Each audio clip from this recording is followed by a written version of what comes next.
Di pagi hari ini yang mana kita akan kembali menyimak dan mendengarkan sebuah kajian ilmiah Islam yang kita siarkan secara langsung bersama guru kita Ustaz Dr. Muhammad Haikal Basyarahil LCM Hafizahullah, melanjutkan dari bahasan syarah daripada kitab Bulughul Maram yang mana alhamdulillah dengan izin Allah Subhanahu wa taala kita telah terhubung bersama Ustaz di kesempatan yang berbahagia ini. Dan seperti biasa, ikhwatal iman azanillahu wa iyyakum, para pemirsa dan para pendengar yang semoga senantiasa dirahmati dan diberkahi oleh Allah tabaraka wa taala. Di akhir kajian nanti kita akan buka Q&A yang mana sahabat hidayah bisa bertanya secara langsung dengan menghubungi kami di 08117530.000 ataupun juga bisa layangkan pertanyaan melalui pesan singkat di 0811754544 baik SMS maupun WhatsApp. Baik sahabat hidayah dimanapun antum-antuna berada yang semoga senantiasa dirahmati dan diberkahi oleh Allah tabaraka wa ta'ala. Sebelum kita mulai acara kita di kesempatan yang berbahagia ini, terlebih dahulu Ana Rudi Abu Muawiyah menyapa Ustaz di kesempatan yang berbahagia ini. Nah, Assalamualaikum warahmatullahi wabarakatuh Ustaz. Waalaikumsalam warahmatullahi wabarakatuh. Gimana kabarnya Ustaz? Alhamdulillah sehat. Gimana Alhamdulillah. antum? Alhamdulillah kami di sini semuanya dalam keadaan sehat walafiat. Barakallahu fiik Ustaz, jazakallahu khair telah menyempatkan waktunya di pagi hari ini untuk kami menimba ilmu bersama Ustaz di kesempatan yang berbahagia ini.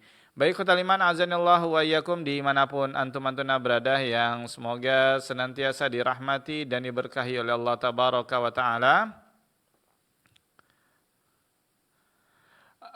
Di kesempatan yang berbahagia ini langsung saja kita simak dan dengarkan untayan nasihat. Masih bab syuf asad. Mudarabah sekarang. Oh, masuk bab mudharabah. Baik. Baik ikhwatul iman azanillahu wa iyyakum, langsung saja kita simak dan dengarkan. Dari studio kami ucapkan selamat mendengarkan dan kepada Ustaz kami persilakan falyatafaddal mashkura. Innal hamdalillah nahmaduhu wa nasta'inuhu wa nastaghfiruh wa na'udzu billahi min shururi anfusina wa min sayyiati a'malina. May yahdihillahu fala mudilla lahu wa man yudlil fala hadiya lahu. Asyhadu an la ilaha illallah wahdahu la syarika lahu wa asyhadu anna Muhammadan abduhu wa rasuluh.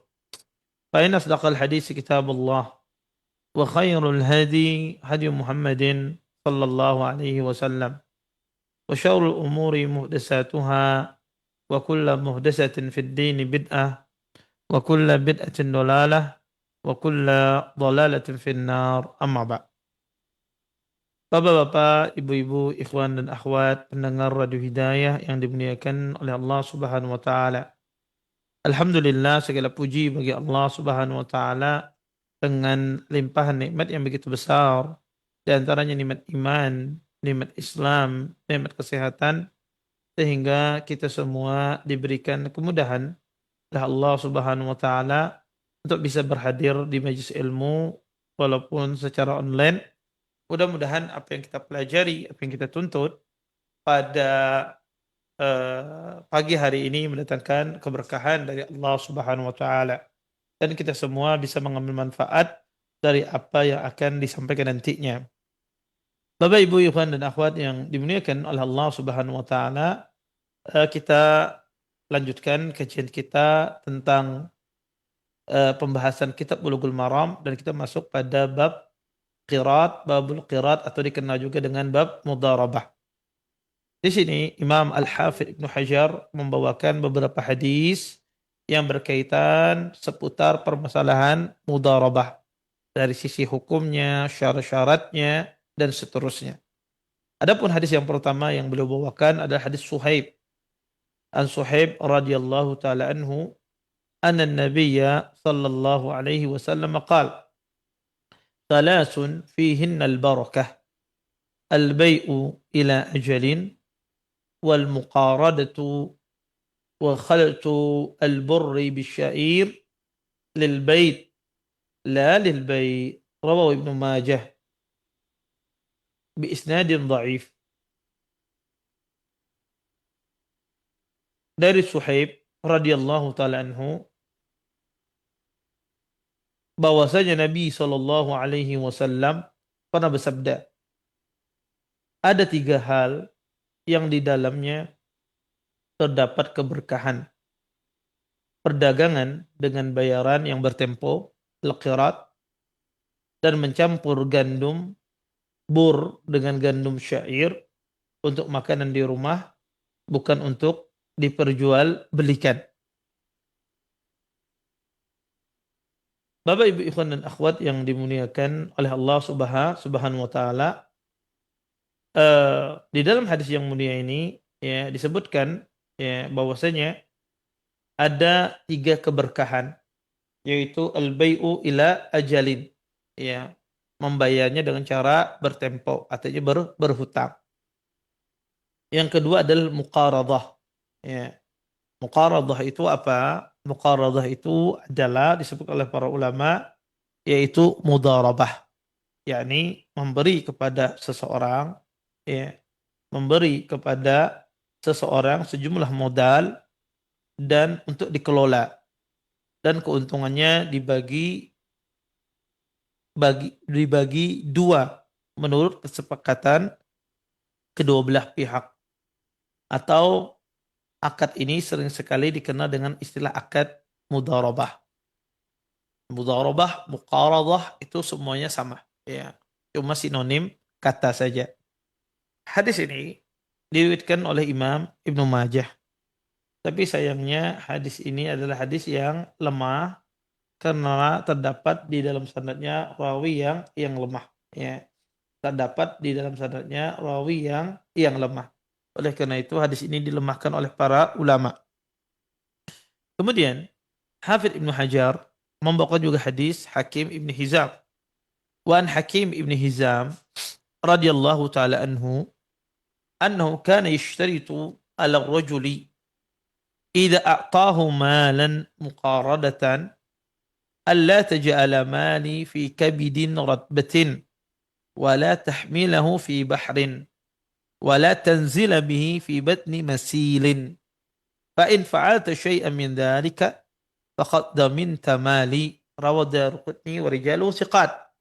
Wa qala Malik fil Muwatta' an al-Ala ibn Abdurrahman ibn Yaqub an abihi an jaddihi innahu amila fi malin li Uthman ala anna ar-ribha bainahuma wa huwa mawqufun sahih. Dari Hakim bin Hizam radhiyallahu taala anhu bahwa dia memberi syarat kepada seseorang ketika dia memberinya modal usaha, yakni jangan engkau gunakan modalku pada benda bernyawa, jangan engkau bawa ke laut, dan jangan engkau bawa ke lembah sungai. Jika hal itu engkau lakukan, maka modalku tersebut menjadi tanggunganmu. Hadis ini dikeluarkan oleh Imam Ad-Daraqutni dengan para perawi yang thiqah. Dinukil bahwa Malik meriwayatkan di dalam kitabnya Al-Muwatta dari Al-Ala bin Abdurrahman bin Yaqub dari ayahnya, dari kakeknya, bahwa dia mengelola harta milik Utsman dengan sistem bagi hasil. Hadis ini mauquf dengan sanad sahih. Bapak Ibu, ikhwan dan akhwat yang dimuliakan oleh Allah Subhanahu wa taala. Hadis yang kita bacakan ini pula berbicara tentang masalah mudharabah. Menceritakan ya Hakim bin Hizam, beliau memberikan syarat kepada orang yang memberinya modal, ya. Orang itu mengatakan jangan engkau gunakan, ya. Hakim bin Hizam memberikan modal kepada seseorang, kemudian Hakim bin Hizam memberikan syarat bahwasanya kata Hakim bin Hizam, modalku ini enggak boleh kau gunakan pada benda yang bernyawa, dan jangan engkau bawa ke laut, dan jangan bawa engkau ke lembah sungai, ya. Maka kalau itu kamu lakukan, maka kalau terjadi kerugian, kamu yang menanggung. Nah, peristiwa Hakim bin Hizam ini juga ada kaitannya dengan mudharabah. Dua hadis ini berbicara tentang bolehnya melakukan qirat atau mudharabah. Ya. Mudharabah itu seperti apa sih akadnya, Ustaz? Mudharabah itu akadnya seperti ini. ada satu orang punya modal, ya, satu orang punya modal, kemudian ya pihak yang kedua sebagai penjalan modal atau pengelola. Dia pengelola. Jadi satu punya modal, yang satu menjalankan usaha atau pengelola modal. Maka ini disebut dengan mudharabah. Contoh misalnya saya punya uang 1 miliar misalnya. Kemudian saya investasikan kepada seseorang, ini ada uang 1 miliar, kita bikin usaha yuk. Kata orang tersebut, oke, kita bikin usaha villa. Kita bikin usaha villa misalnya.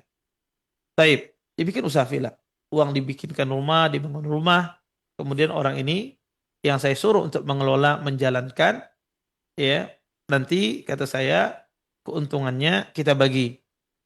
Nanti keuntungannya saya 75%, kamu sebagai pihak pengelola 25% mendapatkan dari keuntungan tersebut. Maka berjalan bisnis tersebut, ada keuntungan, maka kita bagi. Kalau ada keuntungan misalnya 1 juta misalnya, maka saya 750.000 dapat bagian, sedangkan dia dapat 250.000. Maka ini secara prinsipnya mudharabah seperti ini. Ya, prinsip mudharabah semacam ini. Ada orang punya modal, kemudian ada yang mengelola modal tersebut yang menjalankannya. Dan mudharabah diperbolehkan di dalam Islam. Ya, di dalam Islam. Kemudian para ulama rahimallahu taala mengatakan tentu mudharabah ketika dia diperbolehkan di dalam Islam, maka para ulama ya memperbolehkan bahwasanya mudharabah itu harus terpenuhi syaratnya, terpenuhi syaratnya. Yang pertama, syarat orang yang melakukan mudharabah. Pertama, hendaknya orang tersebut terpercaya. Ya, maka ini syaratnya, ya. Maka seseorang tidak boleh dia menaruh hartanya kepada orang yang tidak bisa dipercaya.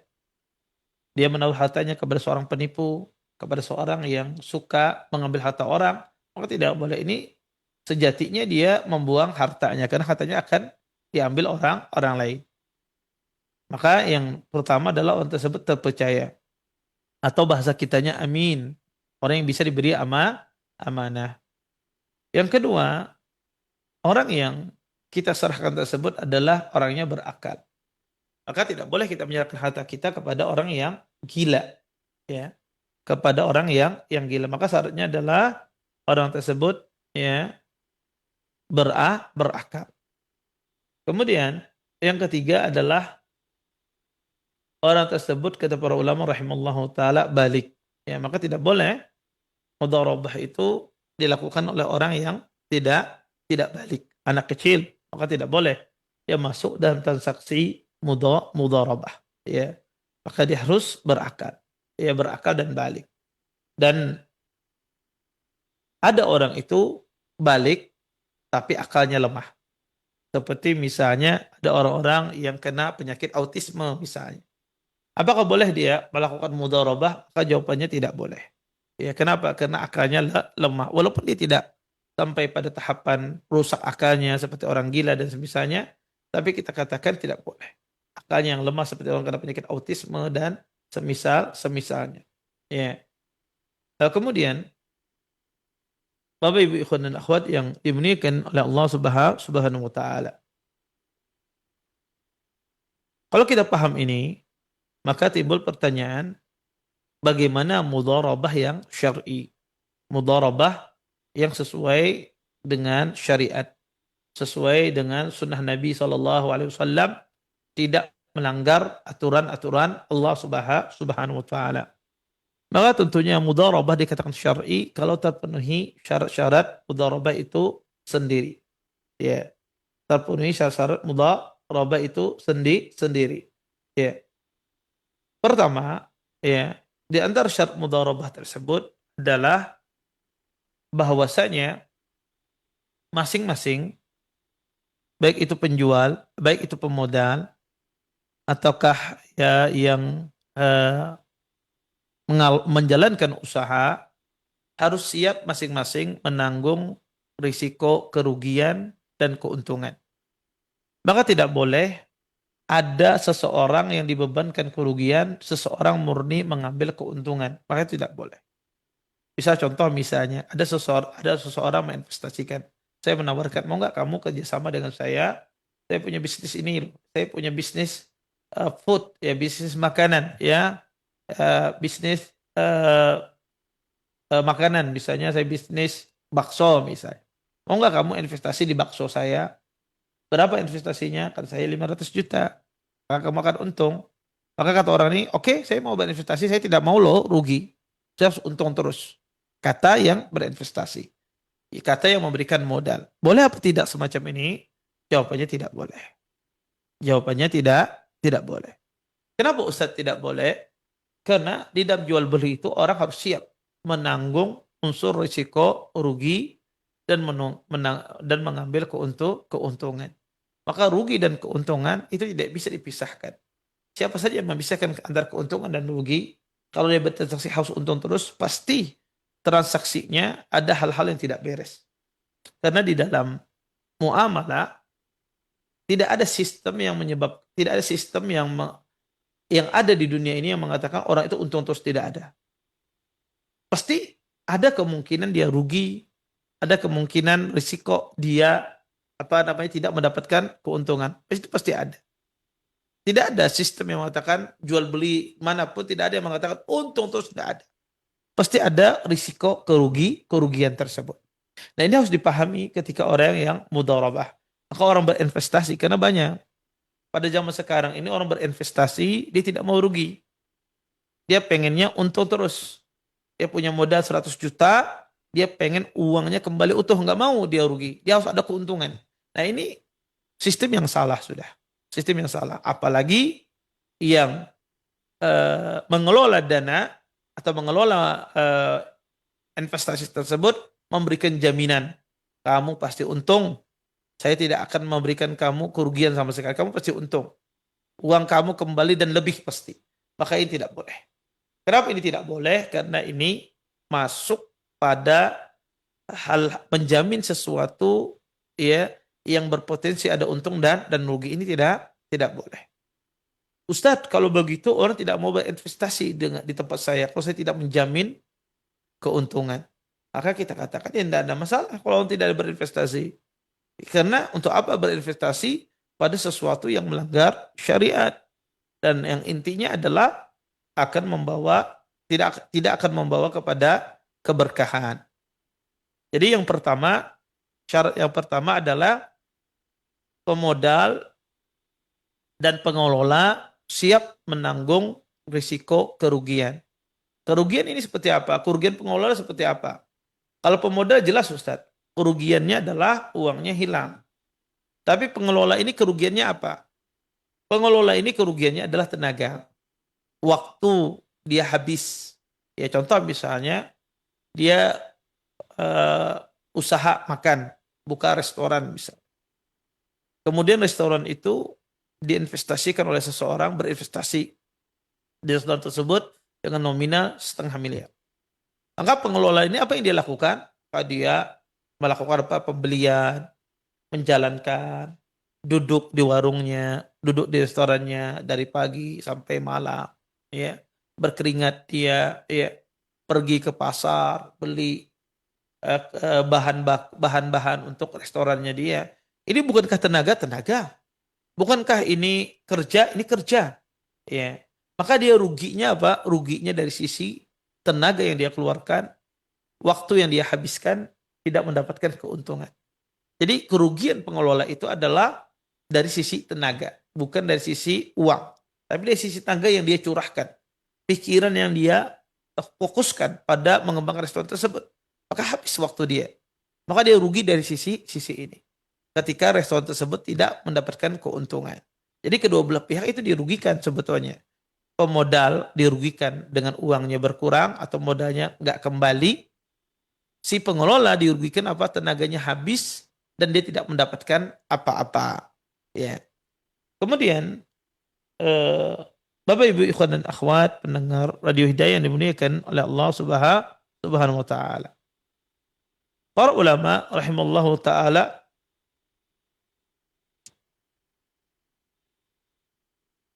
investasi yang digunakan adalah harus berupa uang. Maka tidak boleh seorang berinvestasi dia menggunakan emas, ini ada emas saya investasikan. Kamu kembangkan ya, maka ini tidak boleh. Maka harus investasinya berupa apa? Berupa uang. Ya berupa uang. Maka nggak boleh investasinya mobil. Ya, ini saya mobil tolong dimudorobahkan, enggak. Investasinya berupa uang. Dia ngasih uang, kemudian uang itu dia belikan apa, kemudian dibisniskan. Ini syarat yang kedua. Kemudian yang ketiga,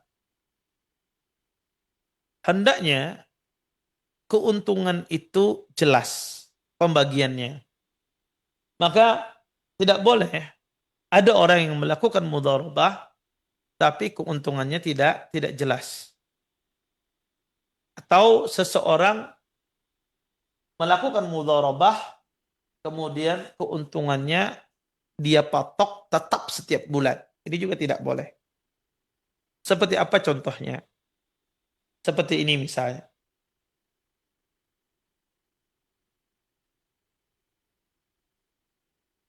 Ada seseorang berinvestasi eh, kepada frozen food misalnya. Ada orang jual frozen, dia berinvestasi.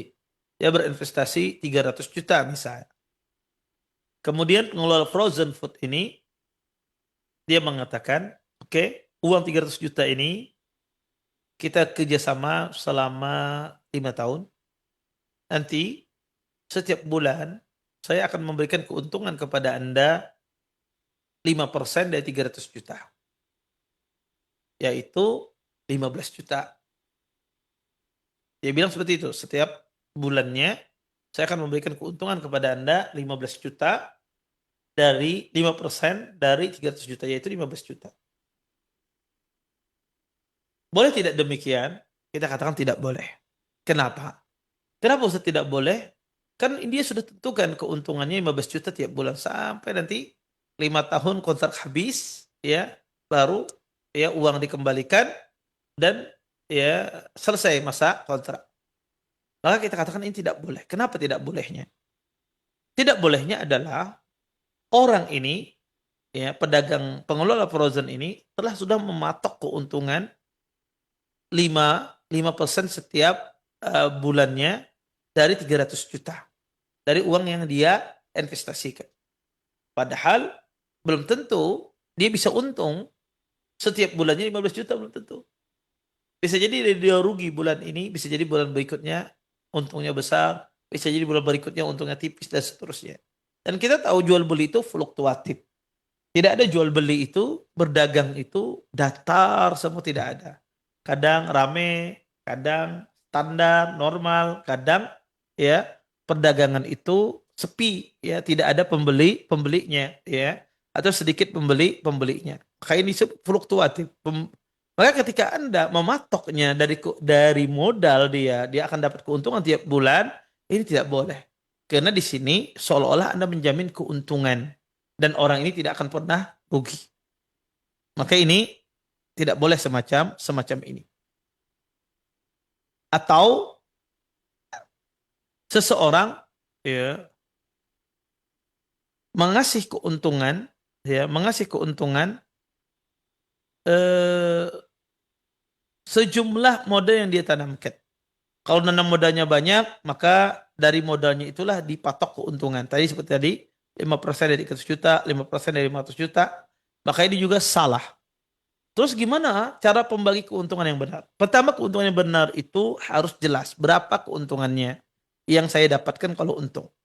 Dan keuntungan itu harus dalam bentuk persen dari, ya jadi keuntungan itu dibagikan dalam bentuk persen.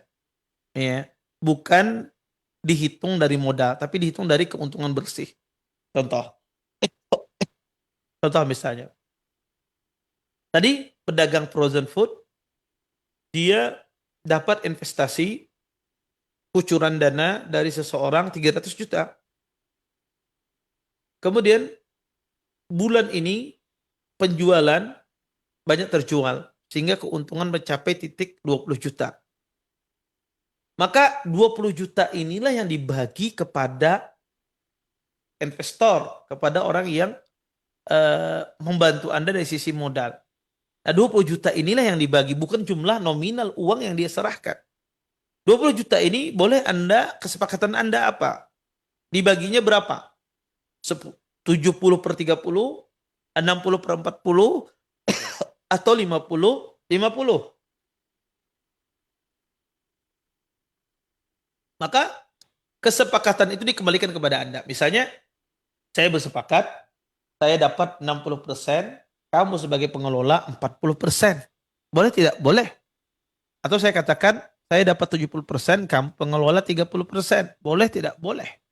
Atau saya katakan, saya dapat 50%, kamu pengelola dapat 50% juga. Boleh, boleh.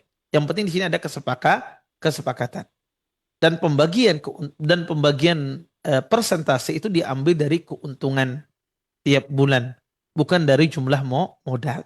Sehingga kalau diambil keuntungan tiap bulan, tentu yang didapat tiap bulan itu berbeda-beda. Contoh misalnya saya mengatakan keuntungan saya mengambil keuntungan 50% dan teman saya 50%. Maka kalau 20 juta pada bulan ini, maka saya dapat 10 juta, teman saya dapat 10 juta. Kemudian bulan berikutnya kita untung sampai 15 juta. Kurang dari bulan kemarin. Maka apakah sama pembagiannya 10 juta? Tidak. Pembagiannya apa? 7 juta setengah, 7 juta setengah. Karena 50%, 50%. Bulan ketiga kami untung lagi, melejit untungnya 30 juta. Maka keuntungannya berapa? Baginya dibagi 2, 15 juta, 15 juta. Seperti itu. Ya. Seperti itu. Sehingga di sini kedua belah pihak tidak dirugikan. Ya, kesalahan yang ada apa? Keuntungan ya presentasi diambil dari jumlah modal yang ditanam. Kemudian ya para ulama rahimallahu taala mensyaratkan, kata para ulama rahimallahu taala, bahwasanya cara pembagian keuntungan ini apakah tiap bulan ataukah setelah modal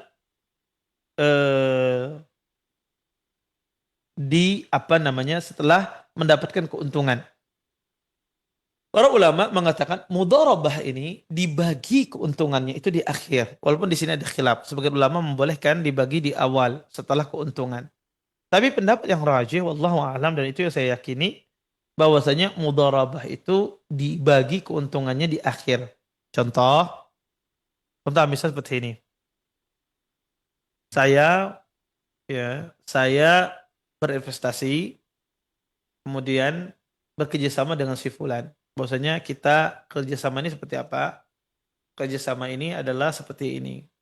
Saya katakan bahwasanya kita akan bagi keuntungan ini setiap per 6 bulan. Setiap per 6 bulan kita bagi keuntungan ini, dan setiap 6 bulan itu juga berakhir akad ini. Kalau kita berlanjut, kita lanjut lagi. Ya, kita bikin akad baru lagi. Oke. Maka terjadilah kesepakatan antara kedua belah pihak. Yang satu mengatakan kita akan sepakati 6 bulan. Nanti setelah 6 bulan kita bagi keuntungan. Oke. Maka berjalan. Bulan pertama ada untung. Boleh dibagi keuntungan ini? Nggak boleh. Bulan kedua ada untung. Boleh dibagi keuntungan ini? Tidak boleh. Bulan ketiga, bulan keempat, bulan kelima. Sampai bulan ke-6. Bulan ke-6 dia dapat. Maka di total keuntungan tadi dari bulan pertama sampai bulan ke-6. Maka barulah dibagi dengan persentasi yang disepakati. Berapa persentase yang disepakati? Tadi persentasinya 50-50. Keuntungannya misalnya 100 juta, berarti 50 juta saya, 50 juta teman saya. Maka seperti itu. Jadi keuntungan itu dibagi di akhir, bukan di awal. Karena ada sebagian orang berinvestasi, keuntungannya langsung dibagi di awal bulan. Ya. Kenapa dilarang? Karena bisa jadi di bulan kedua dia rugi. Kalau di bulan kedua dia rugi, di sini siapa yang yang menutupi kerugian tersebut? Ya siapa yang menutupi kerugian tersebut? Tapi kalau sudah dibagi di akhir sesuai dengan perjanjian akhir akad mudharabah, maka ini jelas setelah itu apa? Mudharabah selesai. Kalau mau lagi lanjut lagi, bikin akad baru lagi. Sehingga di sini jelas. Karena kalau kita setiap bulan dibagi keuntungannya, maka ini yang paling berdampak kerugian ini adalah siapa? Adalah seorang pemilik modal. Seorang pemilik modal. Ya.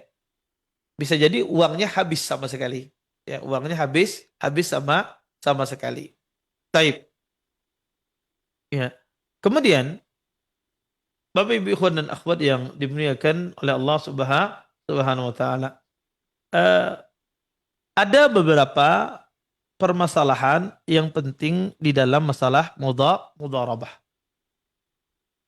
Di antaranya adalah kadang seorang pengelola itu ketika mengelola aset mudharabah dia membutuhkan biaya.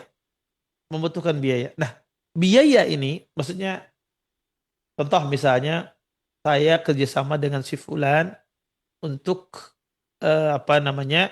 buka toko karpet misalnya. Oke, buka toko karpet. Kemudian tentu yang mengelola ini kan kadang butuh makan, karena menjaga toko itu harus ada makan dia. Nah, uang makan, uang minum itu diambil dari mana? Dikeluarkan dari harta mudharabah tadi, uang yang diinvestasikan tadi, ataukah dikeluarkan oleh pengelola itu sendiri? Maka kata para ulama rahimallahu taala, jika seandainya pengeluaran itu berkaitan dengan maslahat pekerjaan, seperti misalnya pengantaran karpet, maka butuh biaya. Iya. Sedangkan kita nggak punya armada, dan ini maslahat yang berkaitan dengan perbuatan, dengan pekerjaan, maka ini diambil dari modal tadi, diambil dari modal yang diinvestasikan, atau diambil dari keuntungan yang belum dibagi. Makannya dia sehari-hari, maka itu juga diambil dari dari modal atau keuntungan yang belum dibagi. Kemudian, boleh tidak satu pihak membatalkan mudharabah? Boleh nggak satu pihak itu membatalkan mudharabahnya? Maka jawabannya adalah kalau sebelum perjanjian, sebelum akad, maka boleh saja masing-masing pihak membatalkan mudharabah. Tapi kalau sudah ya berakad, ya bertanda tangan suatu yang disepakati, maka tidak bisa satu pihak membatalkan mudharabah. Maka mudharabah ya tidak bisa dibatalkan oleh satu pihak kalau sudah disepakati. Kecuali pihak itu tidak memenuhi syarat. Tidak memenuhi persyaratan yang telah diajukan. Tidak dipenuhi. Maka boleh pihak yang melanggar syarat, ya kita membatalkan sepihak. Ya membatalkan sepihak. Ya, maka intinya sebelum akad mudharabah itu boleh dibatalkan. Tapi setelah akad maka tidak boleh dibatalkan kecuali pihak tersebut melanggar. Kemudian juga seperti misalnya seseorang melihat orang tersebut tidak amanah atau tidak punya kompeten dalam mengelola usaha tersebut. Boleh tidak dia batalkan? Boleh. Kenapa? Karena dia melihat orang itu tidak sesuai dengan persyaratan, tidak kompeten. Dan juga orang yang lalai dalam pengelolaan usaha orang, harta orang, dia ada kelalaian, maka dia menanggung kerugian. Kerugian dalam bentuk uang, karena ada kelalaian di sini. Jadi yang tidak menanggung kerugian dalam bentuk uang itu adalah bagi pengelola yang tidak lalai. Dia betul-betul, tapi qadarullah rugi. Tapi bagi pengelola yang lalai, maka dia menanggung risiko kerugian. Dia harus menanggung risiko kerugian. Kemudian, Bapak Ibu ikhwan dan akhwat yang dimuliakan oleh Allah Subhanahu wa taala. Boleh enggak seorang yang berinvestasi atau yang bekerja mengajukan syarat masing-masing? Boleh, tidak ada masalah.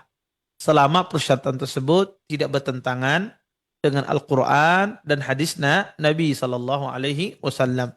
Maka tidak mengapa mereka mengajukan persyaratan. Kemudian, seorang yang diajak bekerja sama, contoh misalnya saya mengasih uang 500 juta kepada si fulan untuk bisnis mie ayam misalnya. Ini uang 500 juta, kamu bikin gerombong mie ayam yang banyak, kamu bekerja usaha. Oke, kata orang ini, saya kasih dana 500 juta misalnya. Kemudian gerombong mie ayam ini tadi yang punya saya, dia kerjasama lagi juga dengan yang lain. Dia kerjasama lagi dengan yang lain, yang mana berinvestasi juga untuk membuat gerombong mie yang lain lagi. Boleh tidak demikian? Maka ini tidak boleh kecuali dengan izin saya. Kenapa? Karena ini ada kaitannya. Karena bisa jadi Anda ngambil job di sana, Anda tidak fokus pada punya saya yang dirugikan. Maka syaratnya apa? Izin dulu dengan saya. Ya, izin dengan saya. Ya. Yang kedua, ya, kata para ulama rahimallahu taala tidak memudaratkan saya. Ya, dia izin saya izinkan tetapi faktanya memudaratkan dan saya tidak tahu. Maka dia izin dengan saya dan tidak boleh memudaratkan. Maksudnya memudaratkan gimana? Dia fokus punya orang itu saja, punya saya, tidak semangat punya orang yang mengasih investasi yang kedua ini. Punya saya mungkin seadanya yang dia jalankan. Adapun punya orang dia semangat dia jalankan sehingga saya dirugikan. Makanya tidak boleh. Ya ini tidak boleh praktek semacam ini. Kemudian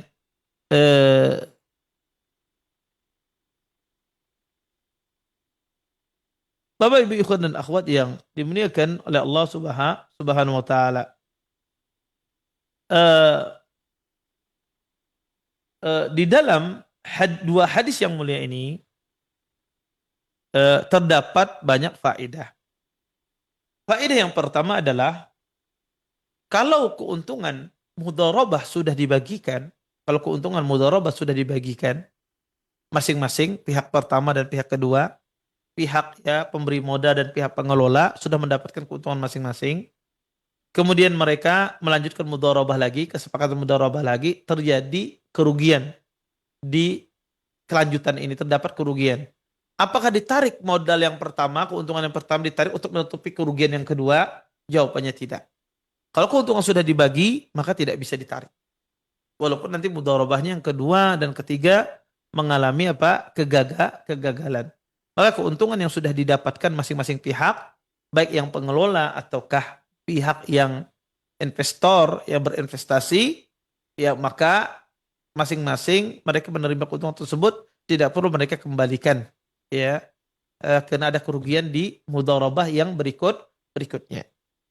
Kemudian di antara faedah juga ummahat dan akhwat yang dimuliakan oleh Allah Subhanahu wa taala, dari hadis yang mulia ini adalah kata para ulama rahimallahu taala, hendaknya seorang muslim dia menunaikan syarat-syarat yang diminta. Al-muslimuna ala syurutihim. Sebagaimana seorang yang memiliki modal boleh bersyarat dan orang yang menjalankan juga boleh bersyarat, sama masing-masing peserta tidak bertentangan, maka hendaknya seseorang memenuhi syarat-syarat tersebut. Kemudian orang yang mengelola harta orang, maka ini adalah amanah sebetulnya. Ini adalah amanah. Maka kalau dia rusak, hilang atas dasar ketidaklalaian, maka tidak perlu mengganti. Tapi kalau seandainya dia hilang ya, atas dasar kelalaian, maka wajib Anda mengganti. Kemudian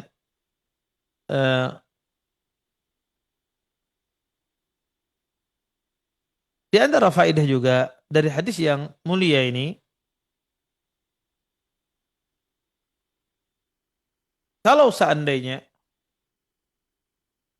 pemodal mensyaratkan di bulan pertama kerugian ditanggung oleh pengelola, di bulan berikutnya kalau ada kerugian ditanggung bersama. Apakah ini diperbolehkan? Jawabannya tidak. Ini adalah syarat yang batil. Kenapa? Karena kerugian harus ditanggung bersama sebagaimana keuntungan dinikmati bersama. Maka ini sekilas ya permasalahan yang berkaitan dengan mudharabah dari dua hadis yang mulia ini. Mungkin ini yang bisa kita sampaikan pada pertemuan kali ini. Mudah-mudahan bermanfaat. Saya kembalikan kepada pembawa acara di studio.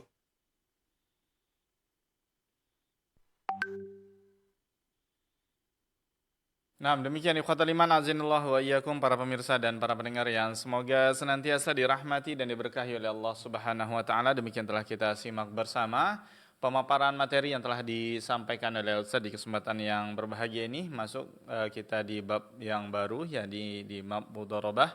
Ya, mudah-mudahan tentunya bermanfaat pembukaan dari bab ini, bab mudharabah yang mudah-mudahan mendapat ilmu dari penyampaian Ustadz di kesempatan yang berbahagia ini.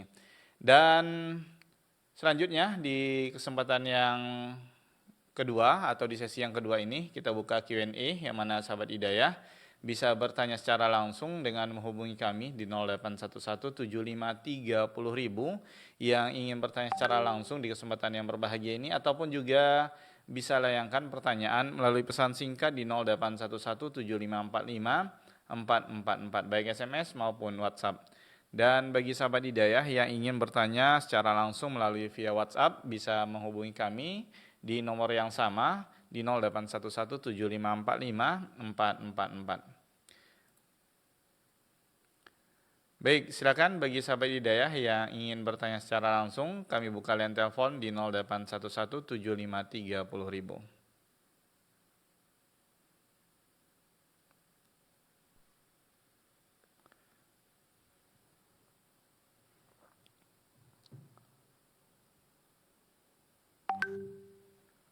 Baik, silakan. Sambil menanti nih Ustaz, kita coba angkat pertanyaan dari pesan singkat yang telah masuk di kesempatan yang berbahagia ini. Baik, Assalamualaikum warahmatullahi wabarakatuh Ustaz. Waalaikumsalam warahmatullahi wabarakatuh. Dari Abu Hanifah di Tarai, sebagian kaum muslimin ketika membangun masjid meletakkan kotak infaknya di tengah jalan. Bahkan ada juga yang memang sengaja diletakkan di tengah jalan untuk meminta sumbangan. Bagaimana hukumnya ini Ustadz jika orang tersebut diberi gaji dari hasil meminta sumbangan tersebut? Apakah ini diperbolehkan Ustadz? Bagaimana solusi di syariat di saat kaum muslimin ingin membangun masjid tapi biaya minim? Mohon nasihatnya saja, jazakumullahu khairan. Nah, Ustadz. Ya, jazakumullah khair atas pertanyaannya. Pertama ya, meminta pembangunan masjid di tengah jalan dan semisalnya, saya rasa itu ada aturan pemerintah yang melarang ya. Saya pernah baca semacam itu, meminta di jalan-jalan itu atau ada aturan pemerintah saya rasa dilarang ya.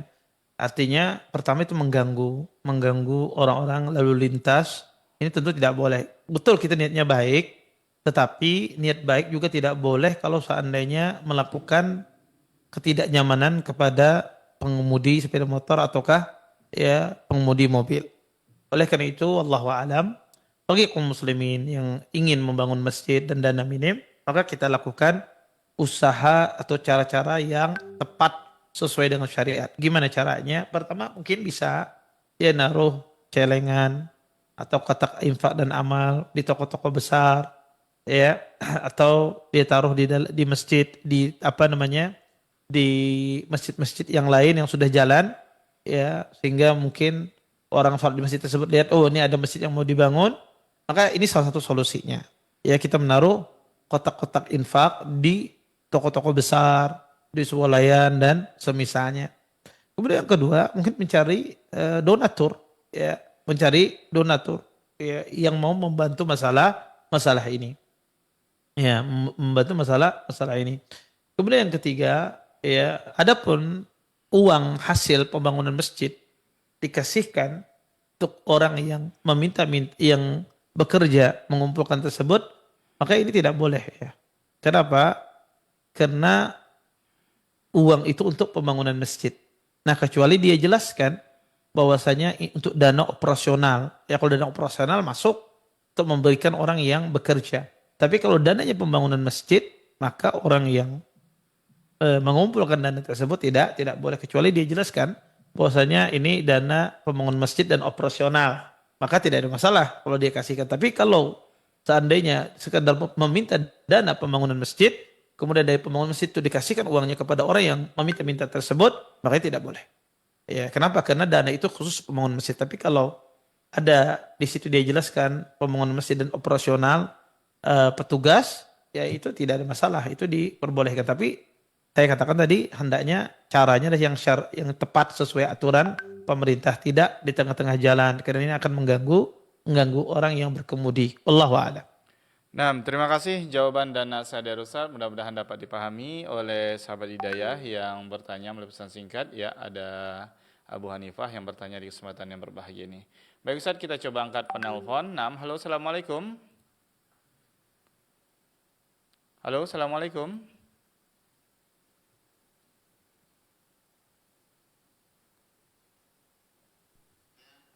Halo, Assalamualaikum. Wabarakatuh. Ya, dari siapa di mana Bapak? Dari Abu Hamid di Jalan D5. Baik, silakan dengan pertanyaannya, Abu Amin. Abu Hamid. Ya, silakan Abu Hamid. Iya. Masalah mudharabah saya. Kalau pengelolanya langsung pekerja, itu bagi hasilnya bagaimana Ustaz? Baik, itu saja Bapak.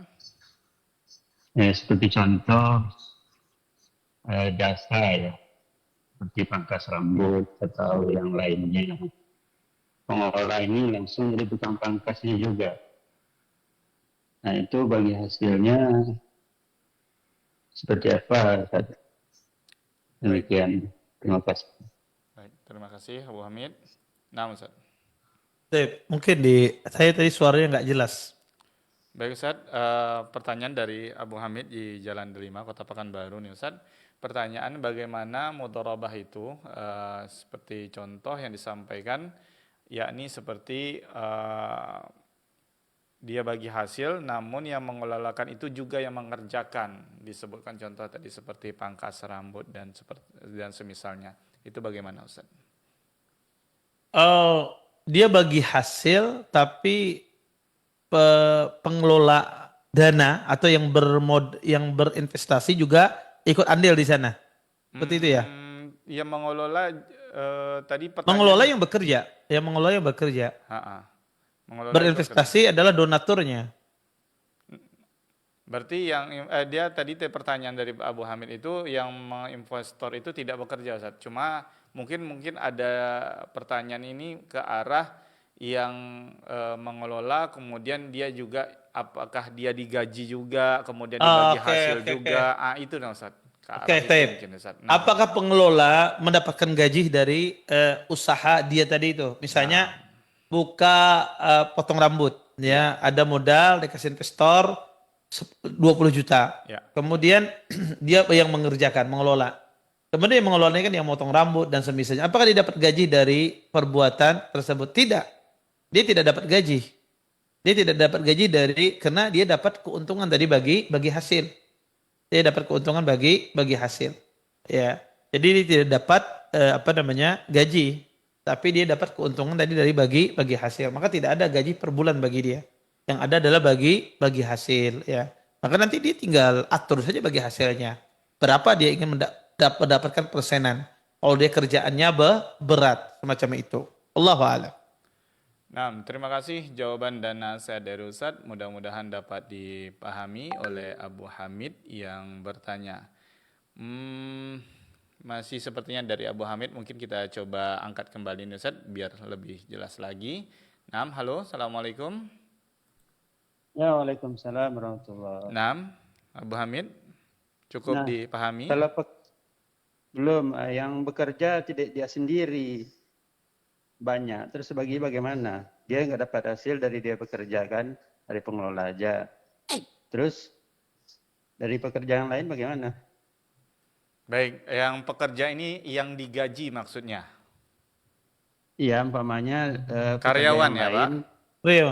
Ya, karyawannya dari baik. potong 50% umpamanya kan. Baik, itu saja gitu. Bapak. Ya. Oke. Terima kasih Bapak Abu Hamid. Nah. Jadi saya kasih contoh ilustrasi seperti ini. Saya punya pangkas rambut ya. Saya punya merek pangkas rambut ya Muhammad Haikal misalnya. Kemudian saya mengajak orang berinvestasi. Kemudian ada orang berinvestasi kepada saya. Ini saya berinvestasi kepada Anda 100 juta. Oke, uangnya saya ambil, saya kelola. kemudian saya cari karyawan ya untuk melakukan ini. Saya yang mengaturnya, saya yang memanajemennya. Taib. Karyawan ini dapat gaji gak yang saya manajemen? Dapat. Tentu dia dapat gaji karena dia bukan orang yang ikut serta dalam mudharabah. Dia dapat gaji. Nanti gajinya itu dia diambil dari mana? Dari tentunya dari uang yang masuk atau dari modal ya untuk menggaji karyawan tersebut. Nanti setelah digaji karyawan apa macam, maka nanti dihitung keuntungannya, berapa keuntungannya, nanti barulah keuntungan itu dibagi sesuai dengan kesepakatan dengan pemodal. Nah, jadi kalau karyawan dapat gaji, tapi kalau yang pengelola tadi tidak dapat gaji. Ya seperti itu. Wallahu a'lam. Nah, terima kasih jawaban dan nasihat dari Ustaz. Mudah-mudahan dapat dipahami oleh Abu Hamid ya yang bertanya.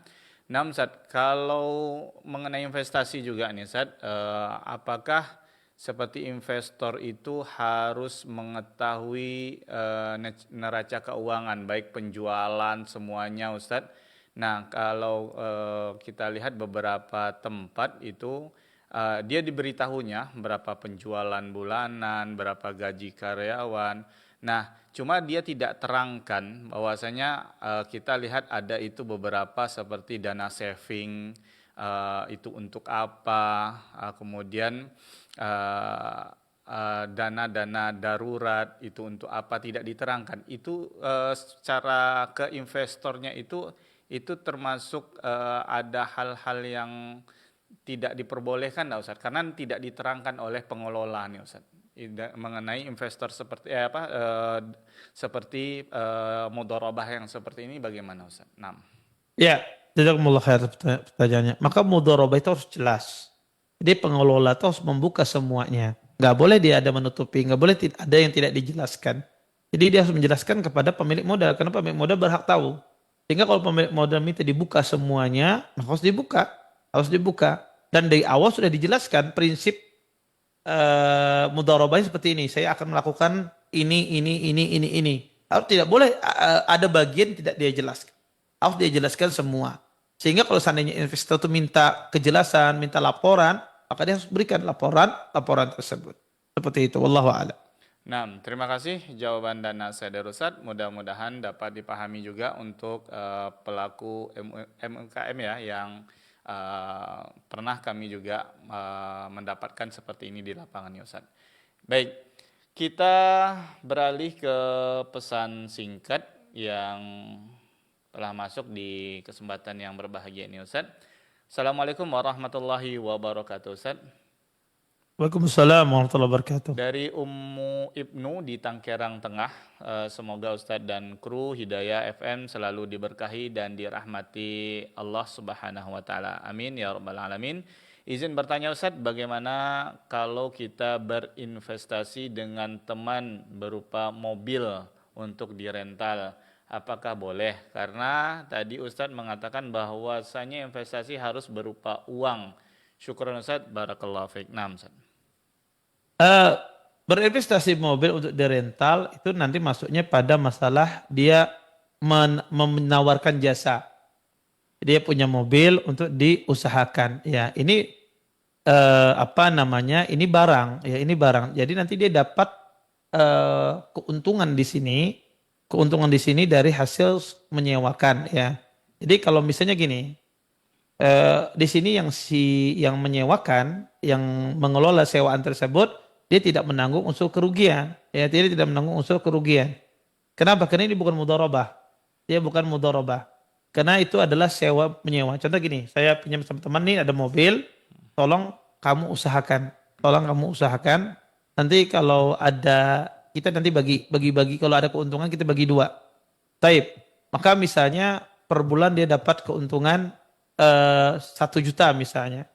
Maka dia bagi 500 ribu, nggak menunggu akad selesai. Kenapa? Kalau mudharabah dibaginya di akhir. Kalau ini bagi aja langsung. Ya. Atau setiap hari dia bagi keuntungannya sesuai dengan kesepakatan. Ya, ini dia bukan mudharabah, tapi dia nanti mengambil upah dari pengelolaan tersebut. Seperti itu. Baik, terima kasih jawaban dan nasihat dari Ustaz. Mudah-mudahan dapat dipahami oleh Ummu Ibnu ya yang berada di Tanggerang tengah di kesempatan yang berbahagia ini. Baik, kita coba angkat penelpon ya Ustaz. Baik, halo, assalamualaikum. Halo, assalamualaikum. Salam. Waalaikumsalam warahmatullahi wabarakatuh. Ya, dari siapa di mana Waalaikumsalam. Bapak? Ini dengan Abu Jidan. Abu Zidan. Silakan dengan pertanyaannya Abu Zidan. Ya. Assalamualaikum Ustaz. Waalaikumsalam. Yang saya mau tanyakan masalah kalau kita berjualan bermacam-macam gitu Ustaz. Maksudnya ada usaha kecil-kecilan tapi bermacam-macam gitu Ustaz. Seperti umpamanya kita punya usaha es teh semacam itu, begitu ada kopi tapi di lain-lain tempat gitu. Nah, jadi terkadang di satu tempat kita bayarnya dengan menggaji, di satu tempat ada kita bayarnya dengan per item gitu, berapa laku kita hitung. Itu hukumnya gimana Ustaz? Maksudnya apakah ada kedoliman di situ atau gimana Ustaz? Apakah memang diperbolehkan seperti itu gitu Ustaz? Baik, sebentar Bapak, Apakah sebelum ada macam penggajian itu apakah memang harus diikuti standarnya gimana gitu? Bapak, ya, Uh-huh. sebentar, coba kita ini sedikit putus-putus ya supaya masih bisa nyambung. Ini usahanya berbentuk coffee shop atau seperti apa nih Pak yang ingin Bapak tanyakan? Seperti coffee shop kah, beberapa tempat gitu atau gimana? Tidak Ustaz, kita mempunyai usaha di depan-depan tempat ruko gitu, itu usaha. Jadi kita menyewa tempatnya di depan. Jadi sama orangnya dengan orang lain ya Bapak ya berarti ya kerjasamanya. Iya. Baik, ada perjanjiannya gaji, ada perjanjiannya bagi hasil gitu ya Pak ya. Iya gitu. Oh gitu. Itu bagaimana? Apakah hukumnya menzolimi atau bagaimana ya Bapak ya pertanyaannya? Atau ada standarnya gitu. Baik, baik ada standarnya. 6. Baik, dapat dipahami insyaallah. Baik, terima kasih Bapak Abu Zidan. 6. Ya. Assalamualaikum. Waalaikumsalam. Warahmatullahi. 6. Ustaz. Ya, jazakumullah khairan atas pertanyaannya. Beliau menanyakan tadi bahwasanya beliau punya outlet banyak gitu ya. 6. Kemudian di sini dengan cara upah per harian, Iya. yang di sini digaji sesuai dengan berapa jumlah yang laku misalnya. Kalau jumlah yang laku dia dapat sekian. Boleh tidak demikian? Boleh, nggak ada masalah. Selama itu disepakati di awal maka tidak mengapa. Ya, jadi pekerjanya sudah sepakat tahu kalau kamu kerja tempat saya gajinya per bulan ini. Kalau kamu kerja tempat saya akan menghitung berapa yang laku, disitulah saya akan memberikan gaji. Kalau lakunya sekian, kamu dapat gaji sekian. Ya, maka ini boleh. Ya tidak mengapa. Ini dibolehkan di dalam Islam. Nah, terima kasih jawaban dan nasihat dari Ustaz. Mudah-mudahan dapat dipahami oleh Abu Zidan yang bertanya di kesempatan yang berbahagia ini. Baik, Ustaz, karena keterbatasan waktu kita yang ada, kita angkat mungkin satu pertanyaan terakhir dari pesan singkat ini di luar tema sepertinya Ustaz, mengenai hadis. Bismillah, Assalamualaikum warahmatullahi wabarakatuh Ustaz. Ustaz, apakah sahih atau lemah hadis melempar tanah ketiga kali lemparan ke arah kepala mayit setelah lahat ditutup? Mohon nasihatnya Ustaz. 6. Ya, jazakumullah khair atas pertanyaannya ya. Beliau menanyakan tentang masalah derajat hadis ya yang melempar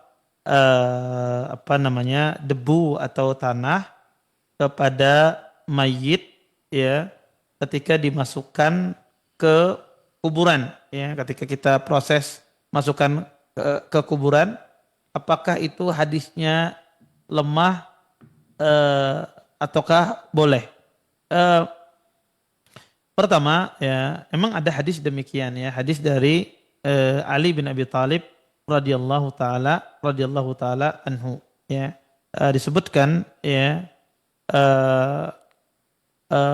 bahwasanya dianjurkan oleh Nabi SAW hasu at-turab ala ra'si salasan, dianjurkan untuk melempar turab ya di kubur mayit itu tiga kali.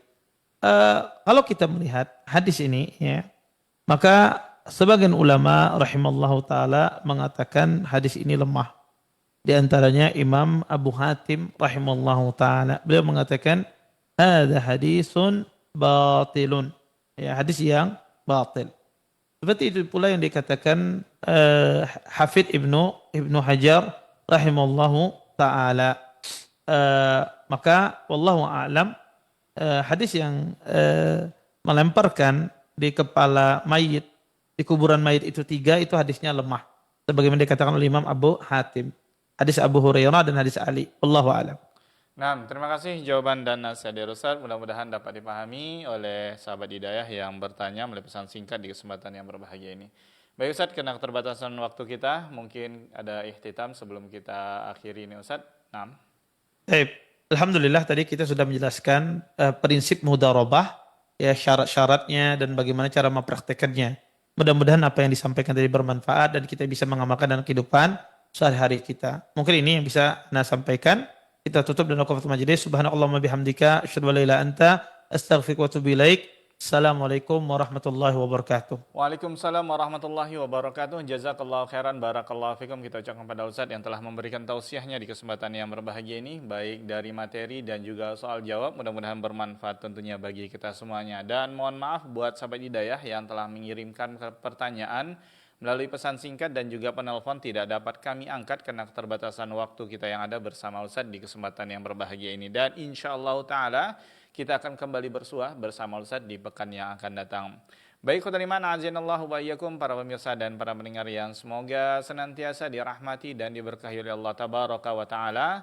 Sampai di sini kebersamaan kita di program kajian ilmiah Islam kali ini. Ana Rudi Abu Muawiyah dan segenap kru yang bertugas baik dari studio Radio Hidayah maupun studio Radio Gema Madinah Martapura bertempat Ustaz mohon undur diri dari ruang dengar Anda semuanya. Mohon maaf atas kelafan dan kealfan kami baik menemani Anda semuanya di kesempatan yang berbahagia ini. Kita tutup dengan doa kafaratul majelis. Subhanakallahumma wa bihamdika asyhadu an la ilaha illa anta astaghfiruka wa atubu ilaik. Assalamualaikum warahmatullahi wabarakatuh. أعوذ بالله من الشيطان الرجيم بسم الله الرحمن الرحيم Innama tu'aduna lawaqi'. Sesungguhnya kalian wahai manusia, apa yang dijanjikan kepada kalian pasti akan terjadi. Apa itu janji di dalam ayat ini? Janji dalam ayat ini adalah janji Allah akan mendatangkan hari kiamat.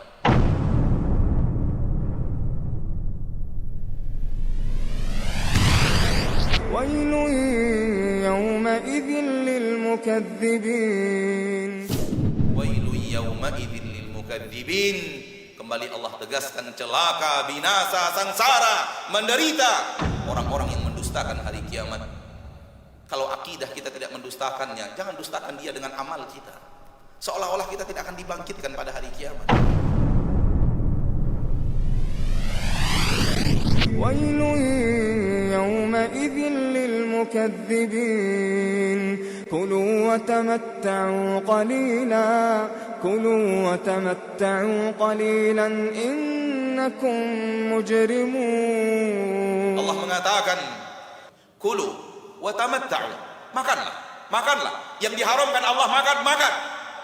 Wa tamatta'u, bersenang-senanglah. Kalian suka happy dengan maksiat, happy-lah. Bersenang-senanglah. Qalilan, itu hanya sebentar. Itu hanya secuil dari umurmu. Makanlah dan minumlah sebentar di permukaan bumi ini. Innakum mujrimun, kalian pelaku maksiat. Kalian tidak mau diatur. Kalian tidak mau mendengarkan peringatan Allah. Makanlah, minumlah di atas maksiat, bersenang-senanglah di atas maksiat. Qalilan, hanya sebentar. Wailun yawma'idhin lilmukaththibin wa idza qila lahum irka'u la yarka'un. Celaka, binasa, kesengsaraan, kehancuran pada hari itu untuk orang-orang yang mendustakan. Wa idza qila lahum irka'u la yarka'un. Ketika disuruh kepada mereka rukuklah, enggak mau rukuk. Wahai orang-orang yang tidak mau rukuk sampai saat ini kepada Rabbnya 5 kali sehari dan semalam, ini ayat untuk Anda. ويل يومئذ للمكذبين فبأي حديث بعده يؤمنون. Ancaman ilahi, tidak takut. Siapa lagi yang Anda takuti di permukaan bumi yang akan mengancam dirimu?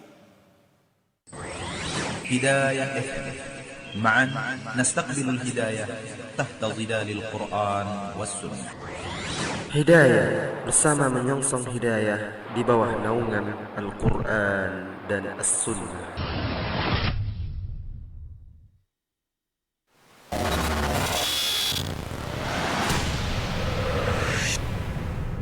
Ketahuilah sesungguhnya di antara prinsip akidah manhaj Ahlussunnah wal Jamaah adalah wajib taat kepada pemimpin kaum muslimin.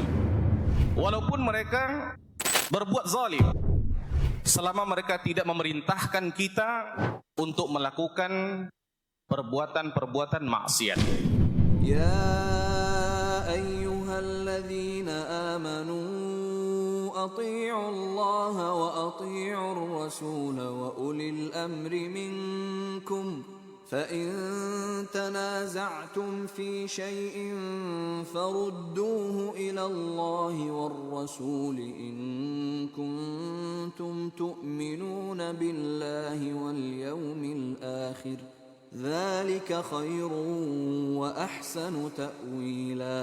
Wahai orang-orang yang beriman, Allah memanggil orang-orang yang beriman, atii'ullah, taatilah Allah tabaraka wa ta'ala, wa atii'ur rasul, dan taatilah Rasul, wa ulil amri minkum, dan pemimpin kalian. Jadi yang menyuruh kita taat kepada pemimpin para jamaah itu Allah subhanahu wa ta'ala di dalam Al-Quran. Yang menyuruh kita taat kepada pemimpin, penguasa kaum muslimin, itu adalah Rasulullah sallallahu alaihi wasallam. Nabi SAW bersabda dalam sebuah hadis, yakunu ba'di a'immah la yahtaduna bihudaya.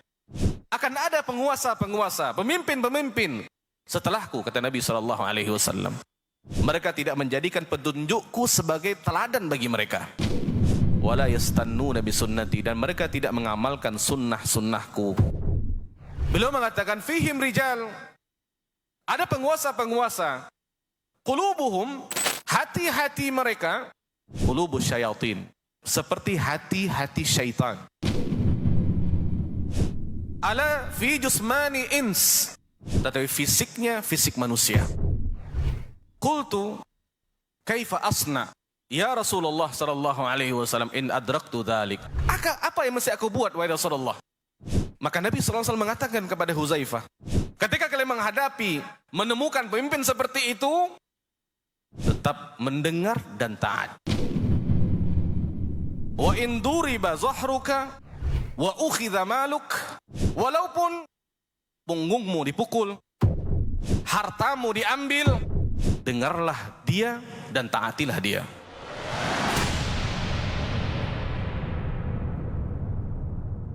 Ya ayyuhalladzina amanu أطيعوا الله وأطيعوا الرسول وأولي الأمر منكم. هداية معا نستقبل الهداية تحت ظلال القرآن والسنة. Hidayah bersama menyongsong hidayah di bawah naungan Al-Quran dan As-Sunnah. Dan betapa banyak hari ini orang-orang yang meninggalkan salat karena pekerjaannya, karena mencari kehidupan, padahal kehidupannya siapa yang memberikan? Allah Subhanahu wa ta'ala. A'udzu billahi minasy syaithanir rajim. Bismillahir rahmanir rahim. Khalafa min ba'dihim khalfun adaa'u as-salata wattaba'u ash-shahawat fasawfa yalqawna ghayya illa man taaba wa amana wa 'amila salihan فأولئك يدخلون الجنة ولا يظلمون شيئا. Allah tegaskan kepada kita, jangan gara-gara mencari kehidupan dunia kita meninggalkan salat. Allah yang berikan rezeki kepada kita, bukan bos kita, bukan atasan kita, bukan karena ikhtiar kita. Ikhtiar itu hanya sekedar sebab. Yang menentukan dan memberikan rezeki adalah Allah Subhanahu wa taala. وأمر أهلك بالصلاة واصطبر عليها وأمر أهلك بالصلاة واصطبر عليها لا نسألك رزقا نحن نرزقك والعاقبة للتقوى. وأمر أهلك بالصلاة, perintahkan keluargamu untuk salat, kata Allah Subhanahu wa taala, wastabir 'alaiha, dan bersabarlah di atas salat tersebut. La nas'aluka rizqa, kami tidak minta rezeki dari kalian.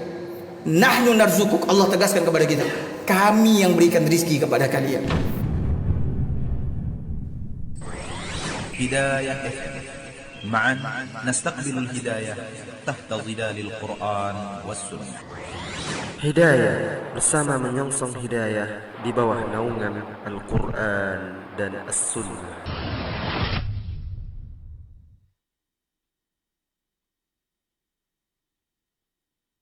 أعوذ بالله من الشيطان الرجيم. بسم الله الرحمن الرحيم. ألف لام را تلك آيات الكتاب المبين إنا أنزلناه قرآنا عربيا لعلكم تعقلون نحن نقص عليك أحسن القصص بما أوحينا إليك هذا القرآن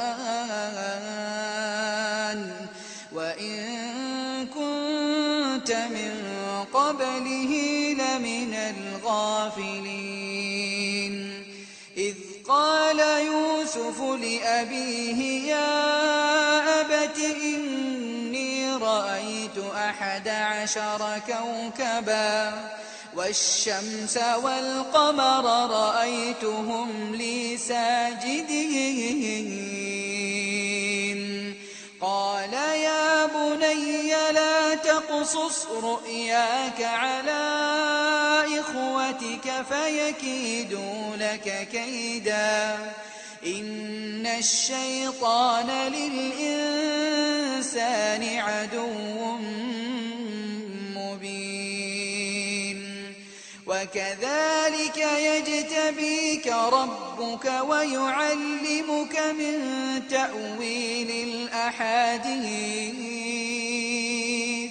ويتم نعمته عليك وعلى آل يعقوب كما أتمها على أبويك من قبل إبراهيم وإسحاق إن ربك عليم حكيم لقد كان في يوسف وإخوته آيات للسائلين إذ قالوا ليوسف وأخوه أحب إلى أبينا منا ونحن عصبة إن أبانا لفي ضلال مبين اقتلوا يوسف أو اطرحوه أرضا يخل لكم وجه أبيكم وتكونوا من بعده قوما صالحين قال قائل منهم لا تقتلوا يوسف وألقوه في غيابة الجب يلتقطه بعض السيارة إن كنتم فاعلين قالوا يا